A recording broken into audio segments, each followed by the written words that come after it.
திண்டுக்கல் அருகே உள்ள பல்லுயிர் பாதுகாப்பு தளத்தை வன பாதுகாவலர் நேரில் ஆய்வு செய்த நிலையில் பொதுமக்கள் வனத்துறையினர் குறித்து புகார் தெரிவித்தனர்.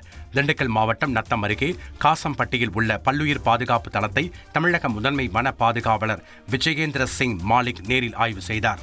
அப்பகுதியில் பல்லுயிர் பாதுகாப்பு தளம் அமைய உள்ள நிலையில் அதற்கு எதிர்ப்பு தெரிவித்த மக்கள் திட்டத்தை ரத்து செய்யவில்லை எனில் போராட்டம் நடத்துவோம் என எச்சரித்தனர்.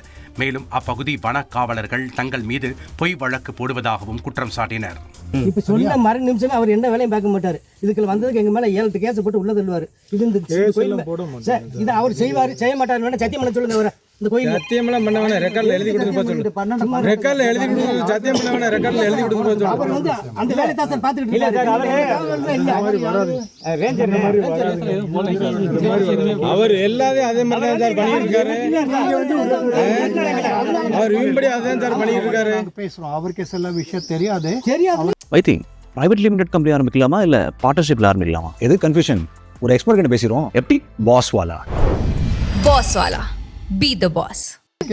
பேச சொல்லுங்க சார். பொறுமையா பேச சொல்லுங்க. நீங்க சார் சொன்னாரு நாங்க சொன்னா போறாரு. கரெக்ட். அவர் ஏதோ தவிர பேசிருப்பாரு இருக்கலாம். அவரே தெரியாம புரியாம பேசிருப்பாரு. அவருக்கு ஃபர்ஸ்ட் நாங்க கவர்மெண்ட் அவர் கையிலேயே இருக்கிற மாதிரி பேசுறாரா சார்? அது எப்படி சார்?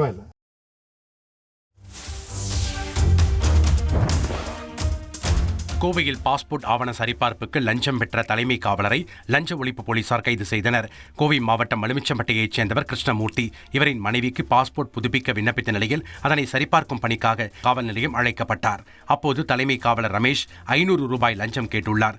இதனைத் தொடர்ந்து கிருஷ்ணமூர்த்தி லஞ்ச ஒழிப்புத்துறையினரிடம் புகார் அளித்தார். அதன்படி தலைமை காவலர் ரமேஷ் ஆதாரத்துடன் கைது செய்யப்பட்டார்.